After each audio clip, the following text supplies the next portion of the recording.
အမလက်တော့ရှင်းတန်းဖြူလို့လေကဲတင်ရှင်ရောက်လာတယ်လို့ထင်လို့ပြောလိုက်ရတာတညာတော့အိတ်မပြောက်ဘူးအခုတော့ကဲတင်ရှင်မဟုတ်ပဲဖုတ်ဖြစ်နေတယ်ဖို့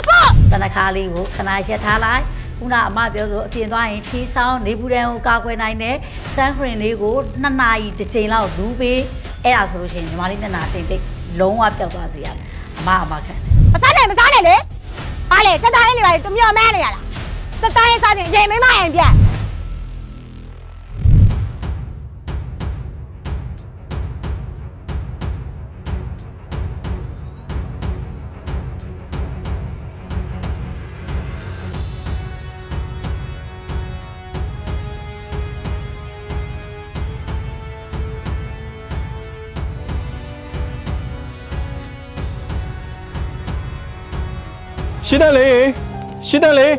ရှင်းတယ်လေဟာကိုကြီးရှင်းတဲ့နောက်လိုက်လာရဲ့ကိုကြီးပြောလိုက်တာကိုကြီးဟုတ်တယ်ရှင်းတယ်လေးပြောလိုက်တာတင်းတော့ရန်တတိယလိုလိုက်လာတာနောက်ပြီးတော့လေကိုကြီးမိန်းမနဲ့လေကိုကြီးကွာလိုက်ပြီနှင်းကိုမေးကြည့်တော့လေရှင်းတဲ့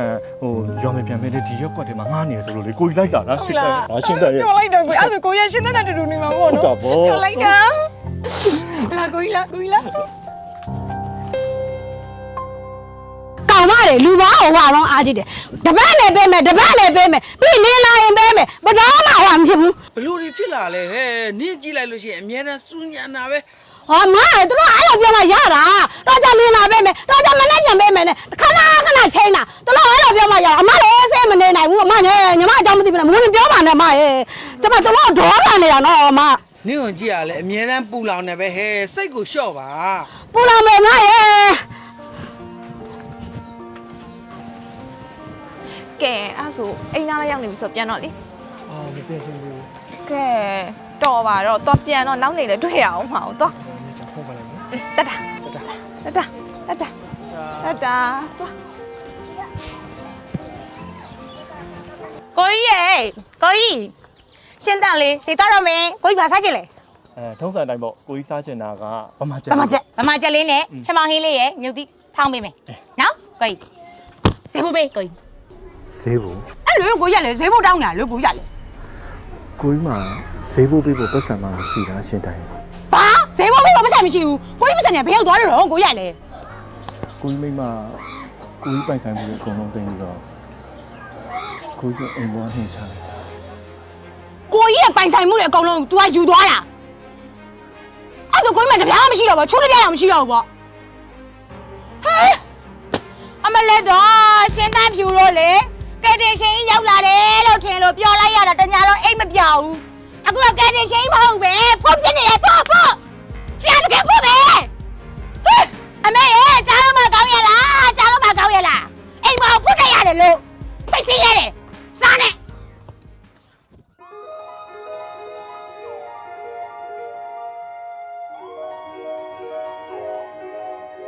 အန်တီဒါဘယ်လိုရောင်းတာလဲ10လား10လားအဲ့ဒါ10လားလောက်နော်ကဲကိုအကြိုက်နော်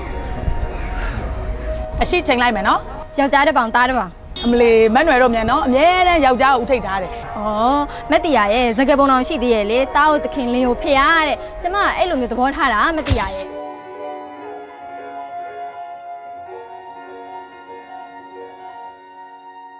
မတ်တော်ရဲ့ဘယ်လိုလုပ်ရောက်လာတာတော့ကျမအမစီပဲလာတာအမကြီးအမညွန်းတယ်လေဇက်အီကတင်းနေပြောက်ဆက်လေးကျမတုံးနေသီလားကျမတို့တွေ့ရသူအကုန်လုံးကတော့အသားလေးကြီးလိုက်ဆိုပြီးပြောကြတယ်အမကြီးဒါပေမဲ့လေကျမကပဲစိတ်ထင်နေရလားမသိဘူးကျမရဲ့တင်းတိတ်တွေကမပြောက်သွားသလိုပဲအဲ့ဒါဘာဖြစ်လို့လဲမအဲ့ဟာကလေအခုမတ်နယ်ဝင်လာတဲ့ကအမအဲ့ဒီစကားကိုပြောချင်တာဆိုတော့မတ်နယ်အခုမျက်နှာပေါ်မှာတနခါပကွက်ကြီးတွေတင်လာရယ်နော်အမကိုယ်တိုင်တိတ်ဖြစ်ခဲ့တဲ့အချိန်မှာအမကလည်းအဲ့လိုပဲတိတ်ကိုဖုံးချင်တဲ့စိတ်နဲ့ပေါ့နော်အမတို့တနခါတွေလူကြတယ်တကယ်ကြတော့တနခါကအမတို့ကမြန်မာလူမျိုးတွေဖြစ်တဲ့ခါကျတော့အရန်ကြိုက်တယ်အရန်လည်းကောင်းတယ်တနခါကလူလိုက်တဲ့ခါကျလို့ရှိရင်အသားရည်ပေါ်ကိုအေးသွားစီတယ်ဒါပေမဲ့ဘာဖြစ်လဲဆိုလို့ရှိရင်အမတို့တိတ်ဖြစ်နေတဲ့အချိန်မှာတနခါလူတာကိုခဏရထားရတယ်။ဘာကြောင့်လဲဆိုတော့တနခါကလူလိုက်ပြီးဟေးဆိုလို့ရှိရင်တနခါရဲ့အမှုန်တွေကအမတို့ရဲ့ skin အရေးပြားတဲ့ကိုသူကရောက်သွားတဲ့ခါကျတော့တင်းတိတ်တက်တာပျောက်ကင်းစေဖို့အတွက်သူက ဘယ်လိုလဲနှောက်နေစီတာပေါ့နော်တနခါကြောက်တော့တိတ်တိတ်ကဖြစ်တာမဟုတ်ဘူးဒါပေမဲ့တိတ်တိတ်ဖြစ်သွားပြီဟေးဆိုလို့ရှိရင်တနခါလူးတာကိုခဏရထားရတယ်ညီမလေးအမရဲ့မျက်နှာသစ်ဆက်ပြကိုတေးသေးချာချာသုံးပြီးသွားပြီဟေးဆိုလို့ရှိရင်ညီမလေးကအမပေးထားတဲ့တိုနာစီရန်ကညီမလေးရဲ့မျက်နှာကို treatment ပြန်ပြီးတော့လုပ်ပေးရအပိုင်းအဲ့ဒါလေးကိုတေချာသုံးလိုက်မယ်ဆိုလို့ရှိရင်အသားရည်ကနောက်တစ်ခေါက်ဆိုလို့ရှိရင်တော်တော်လေးကိုကြည်ပြီးတော့ညီမလေးမျက်နှာကတိတ်တိတ်လေးပျောက်သွားပါအမကိုနိုင်ကလည်းအဲ့လိုမျိုးအမားတွေကိုကြုံခဲ့ရတာလေအဲ့ဒီအတွက်အမကညီမလေးကိုပြနိုင်တာ ဟုတ်ကဲ့ပါအမရဲ့အဲ့ဒါဆိုရင်ညီမကတုံးဆွဲမှုမားနေရပါတော့ ဟုတ်တယ်ညီမလေး3နီးမားနေတာအခုအမအသားရတော်တော်ကြီးနေပြီအဲ့အတွက်အသား60မဲ့အရာလေးတွေကိုခုလက်တော်မှာရှောင်ရမယ်တိတ်တိတ်ဖြစ်နေပြီဆိုလို့ရှိရင်ညီမလေးကတနခါလူးတာကိုလည်းခဏရက်ထားရသလိုအပြင်သွားပြီဆိုလို့ရှိရင် sun cream တွေကိုလူးရမယ်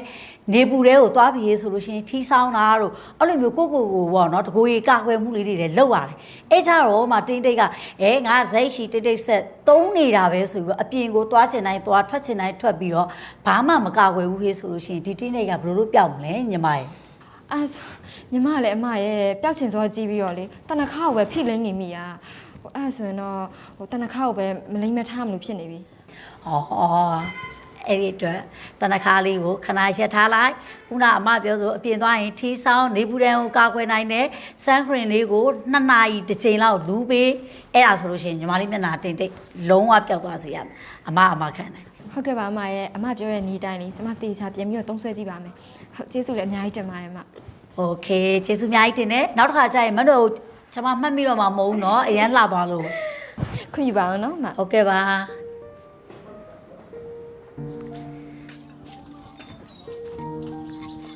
ညဒီမှာထမင်း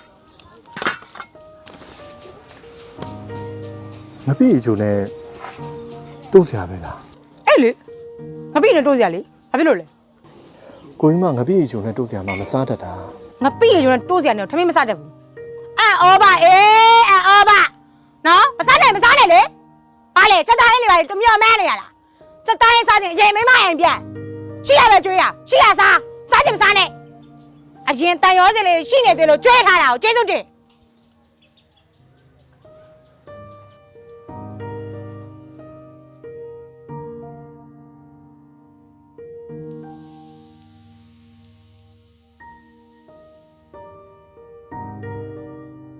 ဘာလို့လဲကိုကြီးကြက်တော့ချမောင်းလေးပြန်လွှဲပေးနေရကိုကြီးအားကြောင့်လေရှင်းတောင်ချစ်နေရ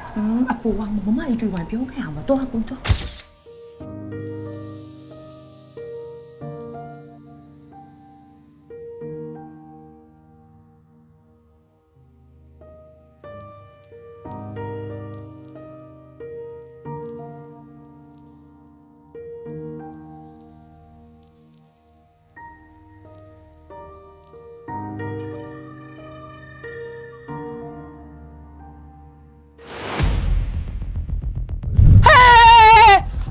မရှောသေးဘူးလားရှောလေဘာလုပ်နေရလဲ